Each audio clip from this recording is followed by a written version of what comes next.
दोस्तों नमस्कार। मैं आपका दोस्त आपका भाई धीरेन्द्र वर्मा बोल रहा हूँ। दोस्तों, मैं जब फील्ड में जाता हूँ, लोगों के बीच में जाता हूँ और मैं जो आज की राजनीति को, आज के नेताओं को, आज की जो क्षेत्र की समस्याएं हैं, उनको जब महसूस करता हूँ, उनको देखता हूँ और उन पे जब विचार करता हूँ तो मुझे ये महसूस होता है कि मैं जो भी महसूस करता हूँ, देखता हूँ, वो आप लोगों के बीच में रखूँ। साथियों, मुझे आप तक अपनी बात पहुँचाने के लिए मेरे पास एक यही सोशल मीडिया का प्लेटफॉर्म माध्यम है, क्योंकि हमने पार्टी के सैकड़ों कार्यक्रम किए, सैकड़ों रैलियां करी और हर न्यूज़पेपर को हमने मेल किया, चाहे वो दैनिक भास्कर हो, सीकर पत्रिका हो या और भी लोकल के अखबार हो, हमने उनको हजारों मेल किया। लेकिन वो हमारी किसी भी न्यूज़ को, किसी भी खबर को अखबार में नहीं छापते हैं, उन खबरों को जगह नहीं देते हैं। इसलिए मेरे पास आप तक अपनी बातें पहुंचाने का सिर्फ और सिर्फ एक यही सोशल मीडिया माध्यम है। इसलिए मैं आप लोगों से अपील भी करता हूं कि मेरे वीडियो को आप शेयर किया करें, लाइक किया करें, ताकि मुझसे ज़्यादा से ज़्यादा लोग जुड़ें और मेरे विचार ज़्यादा से ज़्यादा लोगों तक पहुँचें। पता नहीं मेरा एक विचार किस आदमी के जीवन में उसकी मदद कर सकता है, उसके काम आ सकता है।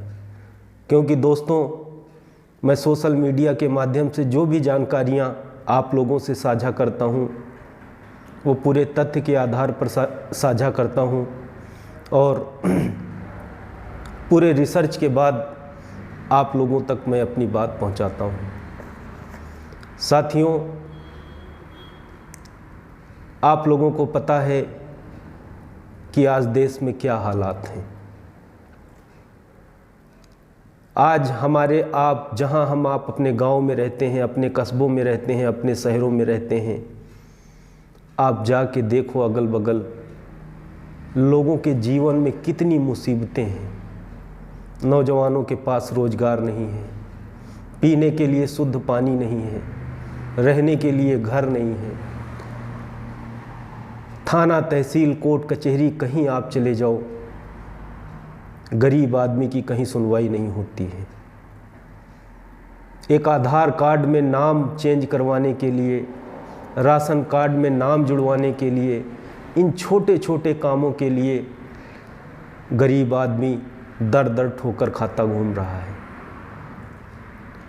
लेकिन किसी भी नेता को, किसी भी सरकारी कर्मचारी को इस बात की चिंता नहीं है कि ये जो छोटे छोटे पंचायतों से संबंधित काम हैं, चाहे वो राशन कार्ड से संबंधित हो, आधार कार्ड से संबंधित हो, चाहे और छोटे छोटे तमाम से सरकारी योजनाओं से जुड़े काम होते हैं, उनके लिए एक हेल्प डेस्क हर पंचायत के अंदर बनाकर उनका काम त्वरित वहीं किया जाए, उनको भागना ना पड़े, उनको अपना समय व्यतीत ना करना पड़े। लेकिन नेता ऐसा क्यों नहीं करते हैं?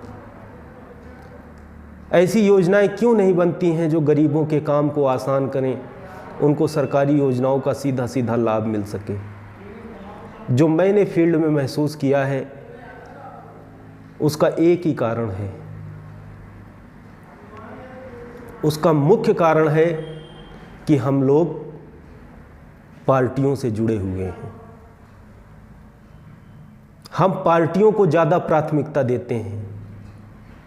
अच्छे नेताओं को, काम करने वाले लोगों को, ईमानदारी से गरीबों की लड़ाई लड़ने वालों को हम लोग प्राथमिकता नहीं देते हैं।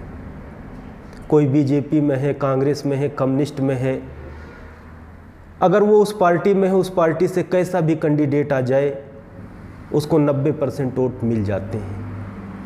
ना वो उसकी अच्छाई को देखता है, ना बुराई को देखता है, ना उसके काम करने के तरीक़ों को देखता है, ना उसको गरीबों के प्रति उसकी क्या संवेदनाएं हैं, उसका देश को लेके, अपने क्षेत्र को लेके, जनता को लेके उसका क्या विज़न है। हम लोग कभी इस चीज़ पे ध्यान नहीं देते हैं। बस मैं बीजेपी का हूँ तो फूल पे बटन दबा देता हूँ, कांग्रेस का है तो हाथ पे दबा देता हूँ, कम्युनिस्ट का हूँ तो दांतली हथौड़े पे दबा देता हूँ। नेताओं ने हमारे इस नब्ज को पकड़ रखा है, उन्होंने इस हमारी कमजोरी को पहचान रखा है। वो जानते हैं कि इनका काम करो ना करो, इनके लिए सुविधाएं करो ना करो, ये तो अपनी पार्टी को ही वोट देंगे। लेकिन हम लोग जिस दिन पार्टियों से ऊपर उठ के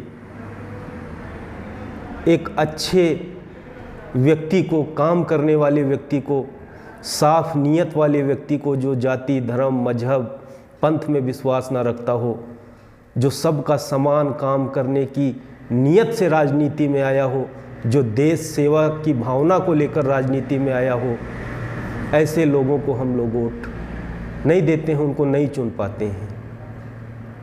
दोस्तों, मेरा जो अनुभव है, मैंने जो महसूस किया है, आज 90% नेता हैं इस देश के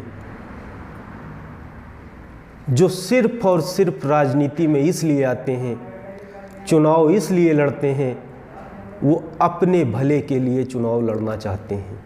वो अपने भले के लिए, अपने नाम के लिए, अपने कोठी बंगले के लिए, अपने फार्म हाउस के लिए, पैसा कमाने के लिए केवल चुनाव लड़ना चाहते हैं, राजनीति में आते हैं। वो कोई देश प्रेम की भावना से, समाज प्रेम की भावना से, देश को आगे ले जाने की भावना से राजनीति में नहीं आती। लेकिन हमसे गलतियां हो जाती हैं, हमसे चूक हो जाती है, और चूक इसलिए हो जाती है क्योंकि हम व्यक्ति से बड़ा पार्टी को मानते हैं, देश से बड़ा पार्टी को मानते हैं। मेरे भाइयों, मेरे बहनों, मेरे दोस्तों, देश और देश बहुत बड़ा है, पार्टी से, व्यक्ति से बहुत बड़ा है ये देश। तो मैं आप लोगों से अपील करता हूँ, आप बेशक मुझे वोट मत दो। अगर आपको लगता है कि मैं उस लायक नहीं हूँ तो आप मत दो वोट मुझे। आप लोग चाहोगे तो मैं फील्ड में रह के आप लोगों के लिए काम करूँगा। आप लोग भेजोगे तो आप लोगों के लिए विधानसभा में काम करूँगा, लोकसभा में काम करूँगा। मुझको तो जीवन भर आप लोगों के लिए ही काम करना है। दोस्तों, मैं एक बहुत गरीब परिवार का आदमी हूँ। मेरे परिवार से कोई राजनीति में नहीं था। मेरे घर में सब छोटे मोटे किसान हैं, मेहनत मजदूरी करके अपना जीवन यापन करते हैं। हमको तो राजनीति की ABCD भी नहीं आती थी, लेकिन हमारे अंदर एक चीज़ था, एक जुनून था बचपन से कि देश के लिए कुछ करेंगे, परिवर्तन लाएंगे। जब छोटी छोटी परेशानियों को हम लोग चैलेंज करते थे तो हम लोग ये सोचते थे कि जितनी तकलीफ़ हमको होती है, इतनी तकलीफ़ और लोगों को उठानी पड़ती होगी। तो हम लोग राजनीति में, मैंने पार्टी बनाई।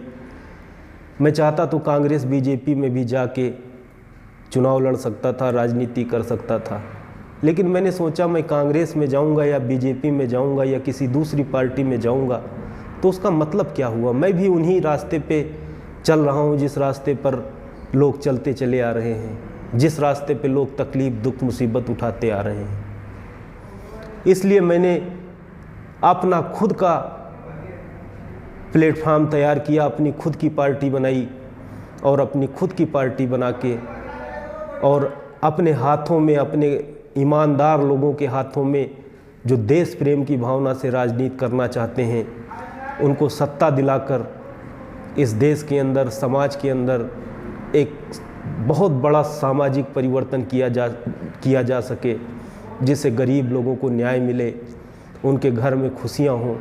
यही एक छोटा सा मकसद था राजनीति में आने का। लेकिन दोस्तों, बड़े दुख के साथ कहना पड़ता है कि आज जब हम चुनाव लड़ते हैं, हमने पार्टी बनाई, आप लोगों का सपोर्ट, प्यार, आशीर्वाद भी मिलता है, तो आप देखो ये जो लोग स्थापित हैं राजनीति में, जो दशकों से उसी ढर्रे पे चले आ रहे हैं, बस वोट ले लेते हैं, जीत जाते हैं, घर बैठ जाते हैं, उन लोगों को ये बर्दाश्त नहीं हो रहा है कि गरीब लोगों के हाथ में सत्ता आए, व्यवस्था परिवर्तन हो, जनता जागरूक हो, अपने वोटों का सही इस्तेमाल करे। वो कभी नहीं चाहते हैं इस चीज़ को, क्योंकि उनको पता है कि विकास के नाम पर, देश के नाम पर, सामाजिक परिवर्तन के नाम पर, आर्थिक परिवर्तन के नाम पर, पार्टी नहीं व्यक्ति के नाम पर जिस दिन वोट पड़ना शुरू हो जाएगा, उस दिन हमको एमएलए एमपी बनना तो छोड़ो, हम शायद किसी गांव के सरपंच भी ना बन पाए। दोस्तों, मैं जैसा भी हूँ आपके सामने हूँ। मेरा जीवन एक खुली किताब है, उसके हर पन्ने आप लोगों के सामने हैं। आप लोगों से मैं यही अपील करता हूँ कि आप लोग इस व्यवस्था परिवर्तन में, इस सामाजिक परिवर्तन में, एक गरीब, शोषित, पीड़ित, वंचित लोगों की लड़ाई में आप लोग मेरी मदद करें। दोस्तों, कोई किसी के लिए काम नहीं करता है, किसी को मतलब नहीं है। आपके घर में दुख है, तकलीफ़ है, मुसीबत है, कोई मतलब किसी को नहीं है। अगर कोई आपकी मदद भी करता है ना, तो अपने स्वार्थ के लिए करता है। अगर उसका स्वार्थ आपसे ना होना, तो आज के ज़माने में कोई एक गिलास पानी भी किसी को नहीं देता है।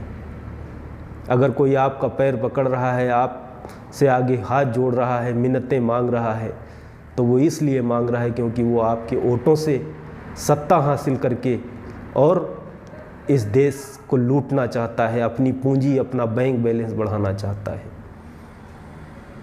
मैं जब साफ साफ बातें करता हूँ, खुली किताब की तरीके से बातें करता हूँ, तो लोग अचानक से चौंक जाते हैं, अरे ये क्या बात कर रहे हैं, ये कौन सी बातें कर। राजनीति में तो ये बातें चलती ही नहीं हैं। मेरे भैया, मैं राजनीति करने नहीं आया हूँ, मैं तो जनता को वही बताता हूँ।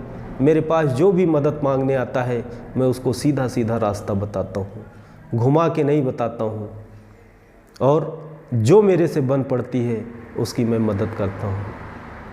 तो मैं आप लोगों से अपील करता हूँ कि व्यवस्था परिवर्तन के नाम पर, सामाजिक परिवर्तन के नाम पर आप लोगों को सोचना पड़ेगा। कोई चमत्कार तो होने वाला नहीं है, चमत्कार तो आपके हाथों में ही है। आप अपने उंगलियों से बटन दबा के ही चमत्कार कर सकते हैं। ये जो थाना, तहसील, कोर्ट, कचहरी में जो गरीबों के साथ शोषण होता है, जुल्म, जाति, अत्याचार होता है, इसको आप केवल सत्ता परिवर्तन करके ही बदल सकते हैं। तो मैं आप लोगों से अपील करता हूँ कि आप लोग इस लड़ाई में मेरी मदद करें, और मैं आपको विश्वास दिलाता हूँ कि आपकी इस लड़ाई में धीरेंद्र वर्मा अपने जीवन की आखिरी सांस तक लड़ेगा। मुझे अपने नाम से जीवन में 1 रुपए की प्रॉपर्टी भी नहीं बनानी है, ना मुझे कोई फार्म हाउस बनाना है, ना मुझे कोई बंगला बनाना है। मुझे तो बस 2 टाइम खाना चाहिए, पहनने के लिए कपड़ा चाहिए, और बीमार हो जाऊँ तो दवा चाहिए। इतना ही मैं चाहता हूँ, और बस परमात्मा से यही मांग करता हूँ कि हे परमात्मा, कि मुझे तूने इस धरती पर इंसान का जन्म देकर भेजा है, तो मैं केवल आके अपने लिए कुछ करके इस धरती से जाना नहीं चाहता हूँ। मैं बहुत बड़ा परिवर्तन करने की बात तो नहीं करता हूँ, लेकिन जो परिवर्तन हम लोग अपने छोटे छोटे प्रयासों से कर सकते हैं, लोगों की ज़िंदगियों को आसान बना सकते हैं, इस परिवर्तन को तो हम लोग कर ही सकते हैं। तो मैं इस व्यवस्था परिवर्तन की लड़ाई में आप लोगों की मदद चाहता हूँ, और आप लोगों से अपील करता हूँ कि आप लोग मेरे इस वीडियो को, मेरी बातों को ज़्यादा से ज़्यादा शेयर करा करें, ताकि मेरी बात हज़ारों लाखों लोगों तक पहुँचे, और उनको भी सोचना पड़े कि अब बहुत हो चुका, अब तो व्यवस्था परिवर्तन होना ही चाहिए। तो क्योंकि हमारे पास ये सोशल मीडिया ही एक माध्यम है जिससे मैं आप लोगों से जुड़ सकता हूँ, अपनी बातें आप लोगों तक पहुँचा सकता हूँ। दूसरा तो कोई हमारी बातें दिखाना नहीं चाहता है। तो आप लोगों का बहुत बहुत धन्यवाद, आप लोगों ने टाइम निकाल के मेरी बात को सुना। और आखिरी में एक अपील आप लोगों से और करता हूँ कि साथियों, मैं ज़रूर एक पुअर फैमिली में पैदा हुआ, एक मिडिल क्लास फैमिली में पैदा हुआ। मैं किस जाति में पैदा हुआ, किस धर्म में पैदा हुआ, उस धर्म में पैदा होना, उस जाति में, उस परिवार में पैदा होना तो मेरे बस की बात नहीं थी। मेरे बस में नहीं था कि मैं कहाँ पैदा होऊंगा। परमात्मा ने जहाँ भेज दिया वहाँ आ गया हूँ। लेकिन मैं बस एक ही बात में यकीन रखता हूँ, मानवता में विश्वास रखता हूँ, इंसानियत में, भाईचारे में यकीन रखता हूँ और भाईचारा और मानवता के आधार पर ही मैं व्यवस्था परिवर्तन करना चाहता हूँ।